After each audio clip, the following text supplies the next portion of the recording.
ത്രിയേക ദൈവത്തിൻ്റെ തിരുനാമത്തിന് മഹത്വമുണ്ടാകട്ടെ. ഞാൻ മലങ്കര ഓർത്തഡോക്സ് സുറിയാനി സഭയിലെ തൃശ്ശൂർ ഭദ്രാസന മെത്രാപ്പൊലീത്ത യൂഹാനോൻ മോർ ഫിലീത്തോസ്. എൻ്റെ ഈ പ്രൊഫൈൽ സംബന്ധിച്ച് ഏതാനും ആഴ്ചകൾക്ക് മുമ്പ് ചിലർ സംശയമുന്നയിക്കുകയും ഞാൻ ഓർത്തഡോക്സ് സഭയിലെ മെത്രാപ്പൊലീത്ത അല്ല എന്ന് സ്ഥാപിക്കാൻ ശ്രമിക്കുകയും ചെയ്തിട്ടുണ്ട്. അതേ സംബന്ധിച്ച് ഞാനൊരു മറുപടി പറയണം എന്ന് എന്നെ സ്നേഹിക്കുന്ന കുറേയധികം ആളുകൾ ആവശ്യപ്പെട്ടുവെങ്കിലും ഞാനതിന് വിമുഖത കാണിക്കുകയാണ് ഉണ്ടായത്. കാരണം എന്നെക്കുറിച്ച് ധാരാളം ആളുകൾ പലതും പറയാറുണ്ട്. ചിലത് നല്ല കാര്യങ്ങളായിരിക്കാം, ചിലത് അത്ര നല്ലതല്ലാത്ത കാര്യങ്ങളായിരിക്കാം. പക്ഷെ അതേക്കുറിച്ചെല്ലാം പിന്നാലെ പോയി അഭിപ്രായം പറയേണ്ട ഒരു ഉത്തരവാദിത്വം എനിക്കുണ്ട് എന്ന് ഞാൻ കരുതിയിട്ടില്ല. എന്നാൽ ഇപ്പോൾ അത് കൂടുതൽ തീവ്രമാകുകയും എന്നെ അതിന് എൻ്റെ സ്നേഹിതർ നിർബന്ധിക്കുകയും ചെയ്ത ഒരു സാഹചര്യമുണ്ട്. ആ സാഹചര്യത്തിൽ എനിക്ക് പൊതുവായി പറയാനുള്ള ഒരു കാര്യം വിശുദ്ധ വേദപുസ്തകത്തിലെ ഇയ്യോബിൻ്റെ പുസ്തകം 38-ാം അധ്യായത്തിലെ 2-ാം വാക്യമാണ്. അത് 1 മുതൽ വായിക്കട്ടെ. അനന്തരം യഹോവ ചുഴലിക്കാറ്റിൽ നിന്ന് ഇയ്യോബിനോട് ഉത്തരം അരുളി ചെയ്തത് എന്തെന്നാൽ, അറിവില്ലാത്ത വാക്കുകളാൽ ആലോചനയെ ഇരുളാക്കുന്നോൻ ഇവൻ ആർ എന്നതാണ്. ഇത് എന്നെ സംബന്ധിച്ച് നടത്തിയിട്ടുള്ള പ്രസ്താവനയുടെ ഒരു മറുപടിയായിട്ട് കണക്കാക്കാവുന്നതാണ്. കാരണം ഒന്നാമത്, ഇന്ത്യൻ ഓർത്തഡോക്സ് സഭയിലെ ഒരു ബിഷപ്പാണോ ഇല്ലയോ എന്ന സംശയമാണ് ഉന്നയിച്ചിട്ടുള്ളത്. അങ്ങനെ ഒരു സഭ ലോകത്തെങ്ങുമില്ല. ഉള്ളത് മലങ്കര ഓർത്തഡോക്സ് സുറിയാനി സഭയാണ്. എന്നാൽ ചില രാജ്യങ്ങളിൽ മലങ്കര ഓർത്തഡോക്സ് സുറിയാനി എന്ന് പറയുമ്പോൾ സിറിയൻ എന്ന ഇംഗ്ലീഷ് പദം ഉപയോഗിച്ചാൽ അതിനോടുള്ള ചില ആളുകളുടെ, ചില രാജ്യത്തെ ആളുകളുടെയൊക്കെ സംശയം കൊണ്ട് ഇന്ത്യൻ എന്ന പദം ഉപയോഗിക്കുന്നുണ്ട്. അത് ചില ആളുകൾ ആരംഭത്തിലെ തന്നെ ഉപയോഗിക്കും, ചില ആളുകൾ അതേസമയം ബ്രാക്കറ്റിലിട്ടും ഉപയോഗിക്കും. എന്നാൽ ഇതിൻ്റെ യഥാർത്ഥ പേര് ഔദ്യോഗികമായിട്ട്, ഭരണഘടനാപരമായിട്ട് മലങ്കര ഓർത്തഡോക്സ് സുറിയാനി സഭ എന്ന് തന്നെയാണ്. അതിലെ ഒരു മെത്രാപ്പൊലീത്ത എന്ന നിലയിൽ ഞാൻ പ്രവർത്തിക്കുന്നു. അതിൽ ഞാൻ അഭിമാനിക്കുകയും ചെയ്യുന്നയാളാണ്. അങ്ങനെയല്ല എന്ന് ആരെങ്കിലും ചിന്തിക്കുന്നുണ്ടെങ്കിൽ അവർ ഈ യഹോവയുടെ വചനത്തിൻ്റെ ആ പരിധിയിൽ വരുന്ന ആളുകളാണ്. ഞാൻ ജനിച്ചത് 1954 ജൂലൈ 4-ാം തീയതിയാണ്. അന്ന് തീർച്ചയായിട്ടും സഭയിൽ ചില്ലറ അഭിപ്രായ വ്യത്യാസങ്ങളുണ്ട്. മെത്രാൻ കക്ഷിയെന്നും ബാബ കക്ഷിയെന്നും പറഞ്ഞു. പക്ഷേ ഞങ്ങളുടെ ഇടവകയിൽ ആ ഒരു കക്ഷി വ്യത്യാസം നിലനിന്നിട്ടില്ല. കാരണം ഞങ്ങളുടെ പള്ളിയിലെ വികാരി അച്ഛൻ എൻ്റെ മാതാവിൻ്റെ പിതാവിൻ്റെ സഹോദരനായിരുന്നു. അദ്ദേഹം കാലം ചെയ്ത പരിശുദ്ധനായ ഔഗേൻ ബാവ തിരുമനസിൻ്റെ ശിഷ്യനുമായിരുന്നു. അപ്പോൾ അദ്ദേഹത്തോടുള്ള ബന്ധത്തിൽ ഒരു വഴക്കിലും വിരുദ്ധതയിൽ പെടാൻ ശ്രദ്ധിക്കാതെ, താല്പര്യപ്പെടാതെ അദ്ദേഹം തൻ്റെ ഇടവക ശുശ്രൂഷ നിർവഹിച്ചു വന്നു. അതുകൊണ്ട് ഞാൻ മാമോദീസ മുങ്ങിയത് ആ പള്ളിയിൽ തന്നെയാണ്. അതിനുശേഷം ഞാൻ സൺഡേ സ്കൂൾ പഠിച്ചതും ആ പള്ളിയിലാണ്, പഠിപ്പിച്ചതും ആ പള്ളിയിലാണ്. എൻ്റെ പിതാവ് ആ പള്ളിയിലെ സൺഡേ സ്കൂൾ പ്രധാന അധ്യാപകനായിരുന്നു. ഇതെല്ലാം OSSA സൺഡേ സ്കൂൾ പാഠ്യപദ്ധതി അനുസരിച്ചുള്ള പുസ്തകങ്ങളായിരുന്നതാനും ഞാൻ പഠിച്ചതും പഠിപ്പിച്ചതും. അതുപോലെ എൻ്റെ പിതാവ് ഹെഡ് മാസ്റ്ററായിരുന്ന സമയത്തെ സൺഡേ സ്കൂൾ പ്രസ്ഥാനവും. ഞാൻ ഷമ്മാശനാകുന്നത്, അതാണല്ലോ പൗരോഹിത്യത്തിൻ്റെ ആദ്യപടിയായി നമ്മൾ പൊതുവെ അംഗീകരിക്കുന്നത്. ഞാൻ ഷമ്മാശനാകുന്നത് 1973 ജനുവരി 31-ാം തീയതിയാണ്. ആ സമയത്തും സഭ വിഭജിതമല്ല. രണ്ടാമത്തെ വിഭജനം എന്ന് വേണമെങ്കിൽ നമുക്ക് പറയാം. അങ്ങനെയുള്ള ഒരവസ്ഥ ഇല്ല. അതിൻ്റെ ഏറ്റവും വലിയ തെളിവ് അതിൻ്റെ പിറ്റേന്നുമായിട്ടാണ് ഞങ്ങളുടെ ഇടവക പള്ളി പുനർനിർമ്മിച്ചത്, കൂദാശ ചെയ്യപ്പെട്ടത്. ആ കൂദാശ കർമ്മത്തിൽ 3 അഭിവന്യ പിതാക്കന്മാരുണ്ടായിരുന്നു. അതിലൊന്നാമത് ഏറ്റവും സീനിയറായ പൗലോസ് മാർ ഫീലക്സിനോസ് മെത്രാപ്പൊലീത്ത തിരുമേനി കണ്ടനാട് ഭദ്രാസനത്തിൻ്റേതാണ്. രണ്ടാമത് കൊച്ചി ഭദ്രാസനത്തിൻ്റേതായിരുന്ന കാലം ചെയ്ത യൂഹാനോൻ മോർ സേവേറിയോസ് തിരുമേനിയായിരുന്നു രണ്ടാമത്തെ അതിലെ പങ്കാളി. മൂന്നാമത് ആലുവയിലും പിന്നീട് ആലുവയിലും അങ്കമാലിലും ബോംബെയിലും മെത്രാപ്പൊലീത്തയായിരുന്ന അഭിവന്ദനായ ഫിലിപ്പോസ് മാർ തെയോഫിലോസ് തിരുമേനി. ആ കൂദാശ കർമ്മത്തിൽ 3 പേരും സഹകരണത്തോടുകൂടെ കൂദാശ കർമ്മം നിർവഹിച്ചതാണ്. എന്ന് പറഞ്ഞാൽ പിന്നീട് 2 വിഭാഗത്തിലായി തീർന്ന ഈ 3 പേരും ഒന്നിച്ചൊരു ശുശ്രൂഷ, പ്രത്യേകിച്ച് പള്ളി കൂദാശയുടെ ശുശ്രൂഷ നിർവഹിച്ചു എന്ന് പറഞ്ഞാൽ ആ സമയത്ത് സഭ വിഭജിതമല്ല. ഞാൻ പ്രീ ഡിഗ്രി കഴിഞ്ഞിട്ടാണ്, അന്നത്തെ ഹയർ സെക്കൻഡറിയാണ്, കഴിഞ്ഞിട്ടാണ് ഷമ്മാശനാകുന്നത്.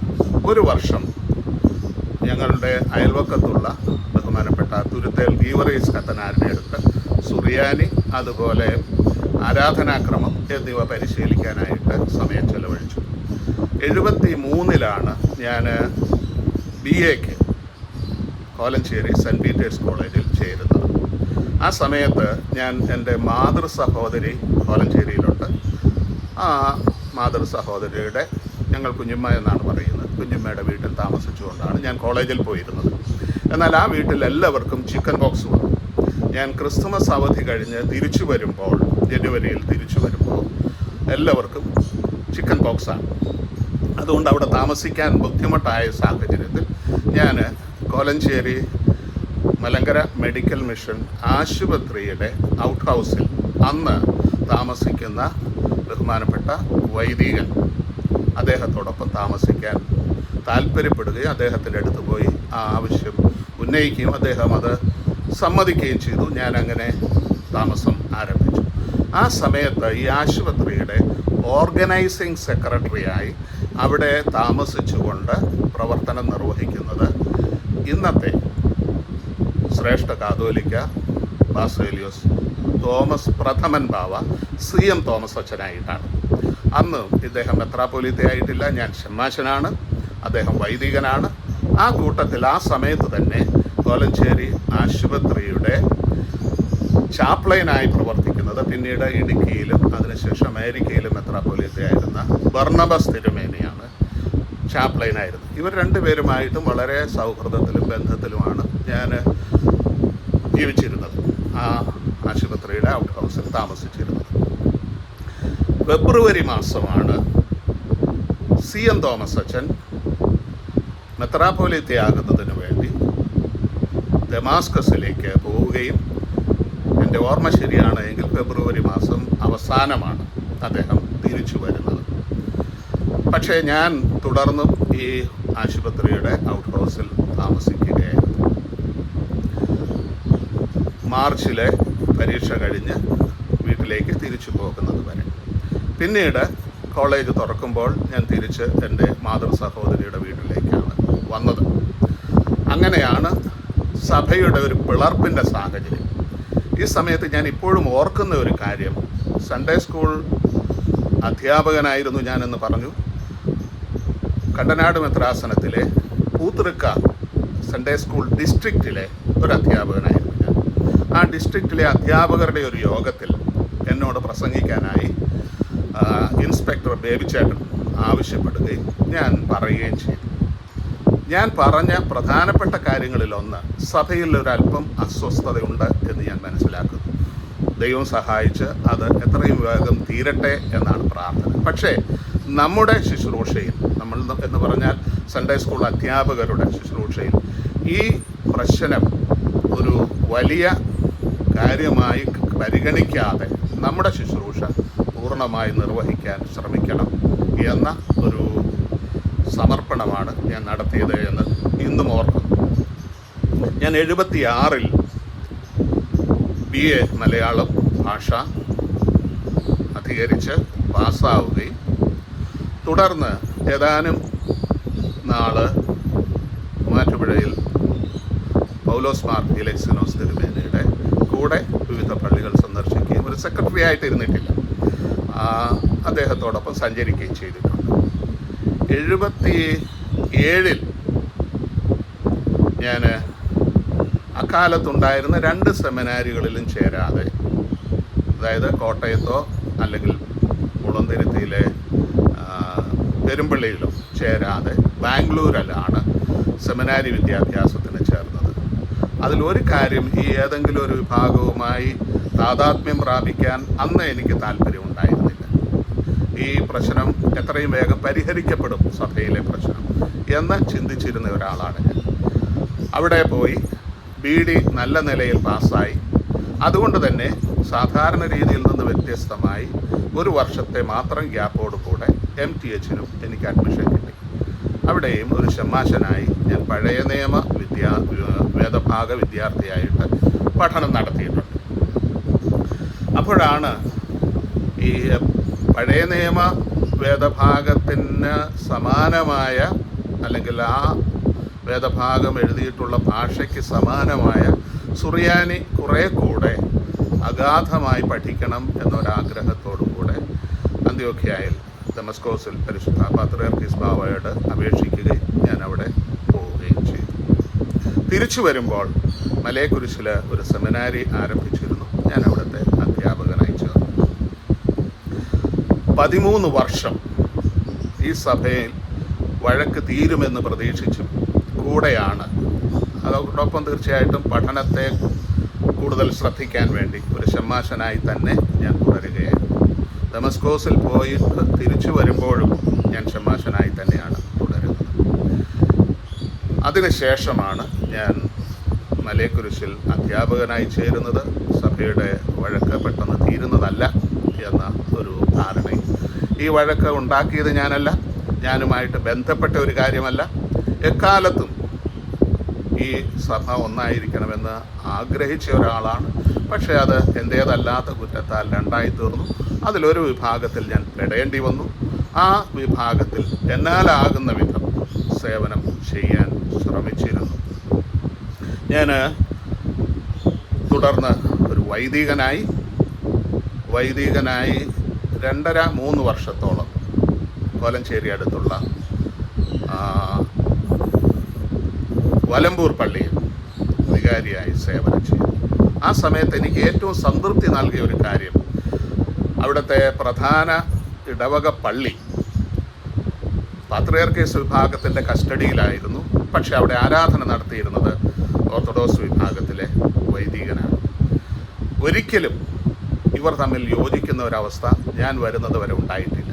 എന്നാൽ പരസ്പര സഹകരണത്തിൻ്റെ ഒരു മാർഗം അവിടെ സൃഷ്ടിക്കുകയും ആ ജീർണാവസ്ഥയിലായിരുന്ന പള്ളി പാത്രിയാർക്കീസ് വിഭാഗത്തെ പറഞ്ഞ് ബോധ്യപ്പെടുത്തി അത് ജീർണത പരിഹരിച്ച് പുതുക്കി ഓർത്തഡോക്സ് വിഭാഗത്തിന് ആരാധനയ്ക്കുള്ള സൗകര്യം ഉണ്ടാക്കി എന്നുള്ളത് ആ നാട്ടുകാർക്ക് സാക്ഷ്യപ്പെടുത്താൻ സാധിക്കുന്ന ഒരു കാര്യമാണ്. കാരണം ഇത് 2 സഭയല്ല എന്ന ബോധ്യം എനിക്ക് തീർച്ചയായിട്ടും എക്കാലത്തും ഉണ്ടായിരുന്നതാണ്.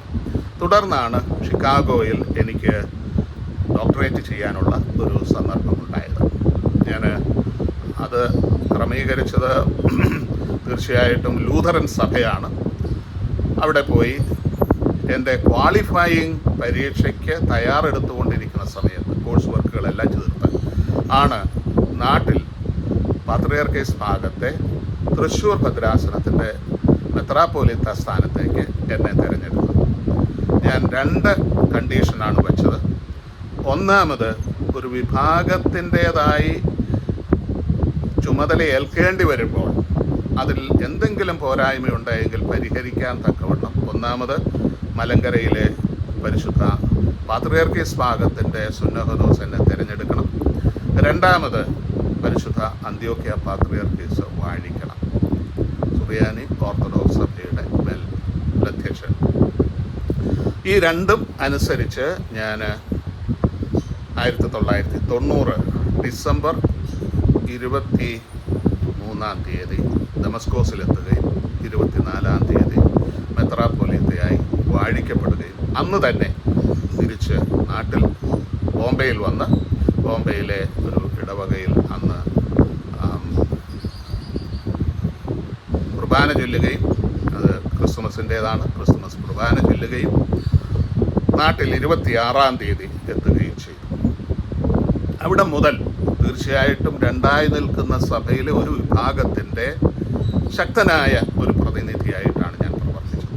പക്ഷെ അപ്പോഴും ഞാൻ എടുത്ത ഒരു നിലപാട് തൃശ്ശൂർ ഭദ്രാസനത്തിൽ വരുമ്പോൾ ആ ഭദ്രാസനത്തിൻ്റെ ലെറ്റർ പാഡ് മലങ്കര യാക്കോബായ സുറിയാനി സഭ തൃശ്ശൂർ മെത്രാസനം എന്നായിരുന്നു.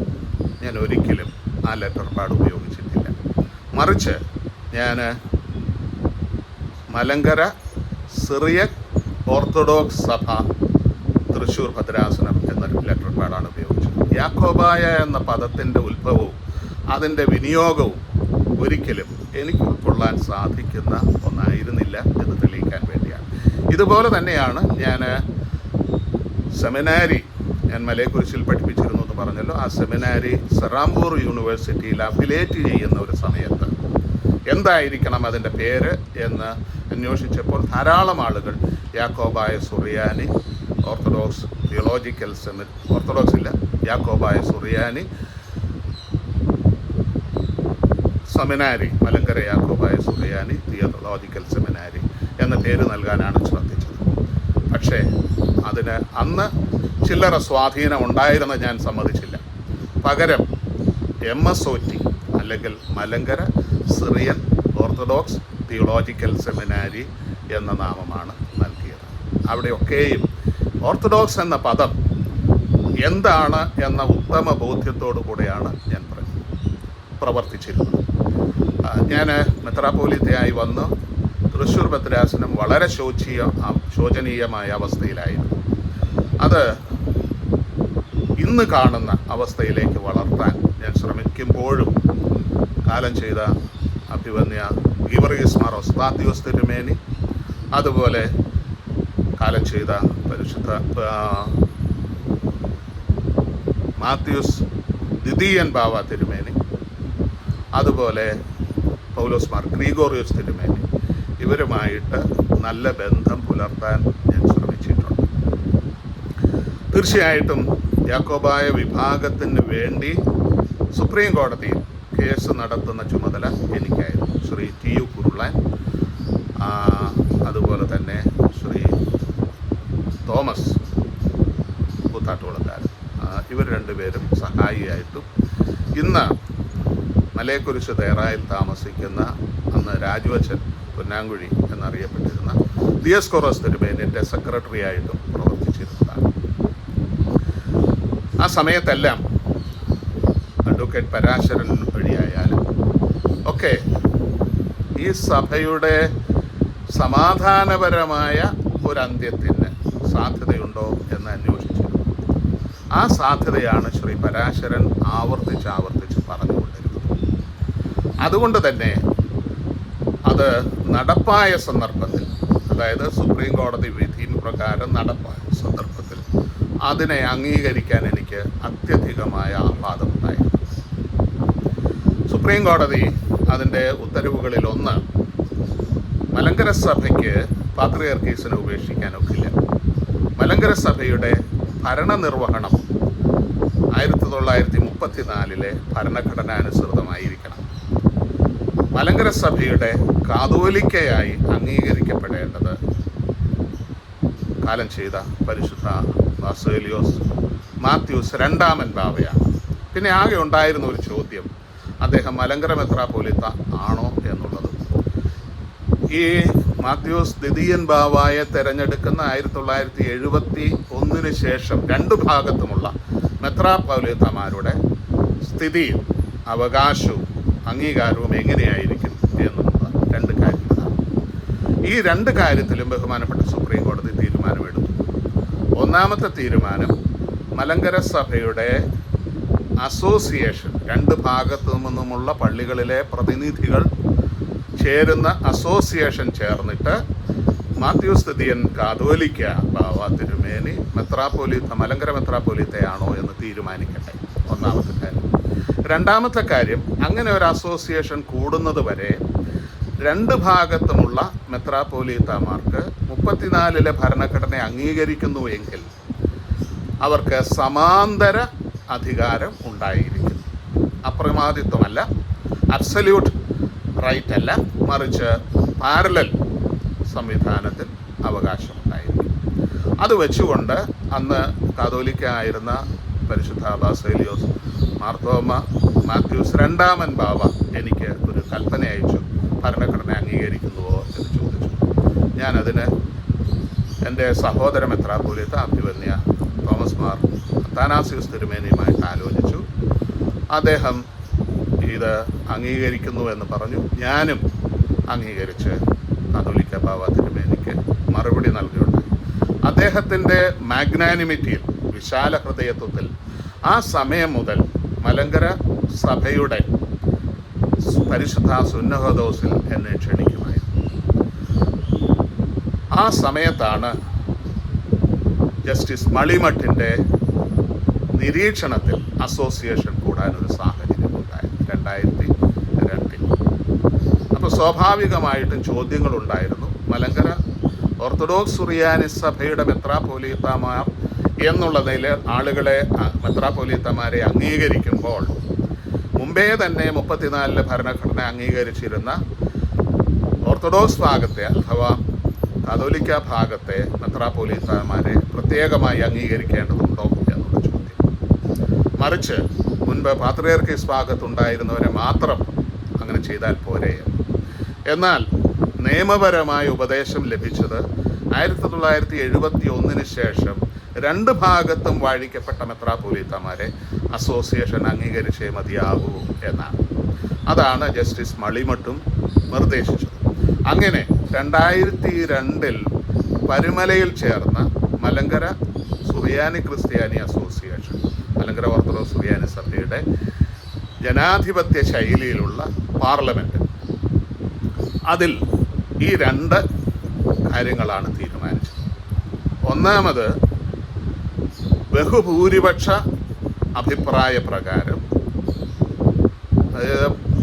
മൃഗീയ ഭൂരിപക്ഷം എന്ന് വേണമെങ്കിൽ പറയാം, അന്ന് കാതോലിക്ക ആയിരുന്ന പരിശുദ്ധ ബാസേലിയോസ് മാർത്തോമ മാത്യൂസ് രണ്ടാമൻ ബാവ മലങ്കര മെത്രാപ്പോലീത്തായുമാണ് എന്ന് അസോസിയേഷൻ തീരുമാനിച്ചു. രണ്ടാമത്, അന്നത്തെ ഏറ്റവും സീനിയർ ആയിരുന്ന കാതോലിക്ക ഭാഗത്തുണ്ടായിരുന്ന ചെങ്ങന്നൂർ മെത്രാസനത്തിൻ്റെ അഭിവന്യ അത്താനാസ്യോസ് തിരുമേനിയുടെ പേര് മുതൽ 2 ഭാഗത്തെയുമുള്ള മെത്രാപ്പൊലീത്താമാരുടെ പേരുകൾ വായിച്ച് ഓരോരുത്തർക്കും വേണ്ടി കൈയടിച്ച് അവരെ മലങ്കര ഓർത്തഡോക്സ് സുറിയാനി സഭയുടെ മെത്രാപ്പൊലീത്താമാരായി മലങ്കര സുറിയാനി ക്രിസ്ത്യാനി അസോസിയേഷൻ തിരഞ്ഞെടുത്തതാണ്.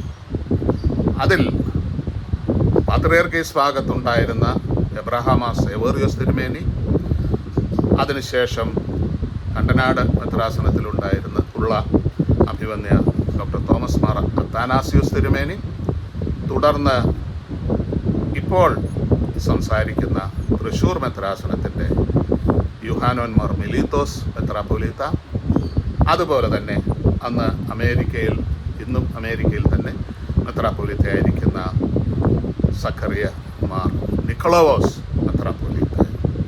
ഇങ്ങനെ ഓരോരുത്തരെയും അവരവരുടെ വാഴ്ചയുടെ സീനിയോറിറ്റി അനുസരിച്ച് പേര് വായിച്ച് അംഗീകരിച്ചിട്ടുള്ളതാണ്. അക്കാര്യത്തിൽ എനിക്ക് യാതൊരു തർക്കവുമില്ല. അതിനുശേഷം ആ അസോസിയേഷൻ തിരഞ്ഞെടുത്ത മാനേജിംഗ് കമ്മിറ്റി കോട്ടയം പഴയ സെമിനാരിയുടെ ഓഡിറ്റോറിയത്തിൽ ചേർന്ന് ഈ മെത്രാപ്പൊലീത്താമാർക്കെല്ലാം ഭദ്രാസനങ്ങൾ വിഭജിച്ച് നൽകുകയും ആ ഭദ്രാസനങ്ങളിലെ പള്ളികളുടെ ലിസ്റ്റ് ക്രോഡീകരിക്കുകയും ചെയ്തിട്ടുണ്ട്. ഇതാണ് യാഥാർത്ഥ്യം. അന്ന് മുതൽ ഞാൻ മലങ്കര ഓർത്തഡോക്സ് സുറിയാനി സഭയിലെ തൃശ്ശൂർ ഭദ്രാസനത്തിലെ ലിസ്റ്റിലുള്ള പള്ളികളുടെ മെത്രാപ്പൊലീത്തയാണ്. നിർഭാഗ്യവശാൽ വഴക്ക് തീർന്നിട്ടില്ല എന്നുള്ളതൊരു യാഥാർത്ഥ്യമായി നിൽക്കുമ്പോൾ പോലും നിയമപരമായി ഈ ഭദ്രാസനത്തിനായി ആ അസോസിയേഷൻ നിർദ്ദേശിച്ചു നൽകിയ 42 പള്ളികളുടെയും മെത്രാപ്പൊലീത്ത ഞാൻ തന്നെയാണ്. അതായത് മലങ്കര ഓർത്തഡോക്സ് സുറിയാനി സഭയിലെ തൃശ്ശൂർ മെത്രാസനത്തിലെ 42 പള്ളികളുടെയും മേൽ ഇടയത്വ ചുമതലയുള്ള മെത്രാപ്പൊലീത്ത ഞാൻ, യുഹാനോൻ മോർ മിലീത്തോസ്. ഇക്കാര്യത്തിൽ ഇനിയും ആർക്കെങ്കിലും സംശയമുണ്ടെങ്കിൽ മുമ്പ് വായിച്ച ഇയ്യോബിൻ്റെ പുസ്തകം 38-ാം അധ്യായം 2-ാം വാക്യം ഒന്നുകൂടെ വായിച്ചു നോക്കുന്നത് ഉചിതമായിരിക്കും. ചില ആളുകൾ തങ്ങൾ എവിടെയാണ് എന്ന് നിശ്ചയമില്ലാതെ ആയാറാം ഗയാറാം ശൈലിയിൽ ഒന്നിൽ നിന്ന് മറ്റൊന്നിലേക്ക് പോവുകയും മുൻപുണ്ടായിരുന്നതിലെ ആളുകളെ ആക്ഷേപിക്കാൻ ശ്രമിക്കുകയും അവരെല്ലാം മോശക്കാരാണ് എന്ന് വരുത്തി പുതിയൊരു സമൂഹത്തെ സൃഷ്ടിക്കാൻ ശ്രമിക്കുകയും ചെയ്യുമ്പോൾ അതിന് പിന്നാലെ പോകുന്ന ആളുകളും ഈ വേദഭാഗം വായിക്കുന്നത് ഉചിതമായിരിക്കും. അതല്ല, ഞാൻ പറഞ്ഞ കാര്യങ്ങളിൽ എന്തെങ്കിലും ആത്മാർത്ഥമായ ചോദ്യങ്ങളോ സംശയങ്ങളോ ഉണ്ടെങ്കിൽ നേരിട്ട് ബന്ധപ്പെടാവുന്നതാണ്. മറ്റു വിധത്തിൽ ബന്ധപ്പെട്ട് ആവശ്യമില്ലാത്ത തെറ്റിദ്ധാരണ സമൂഹത്തിൽ ഉണ്ടാക്കാതിരിക്കുന്നതാണ് ഉചിതം എന്ന് വളരെ വിനയപൂർവ്വം വിശുദ്ധ തൃത്വത്തിൻ്റെ നാമത്തിൽ അപേക്ഷിക്കുന്നു. ദൈവം എല്ലാവരെയും സമൃദ്ധമായി അനുഗ്രഹിക്കട്ടെ.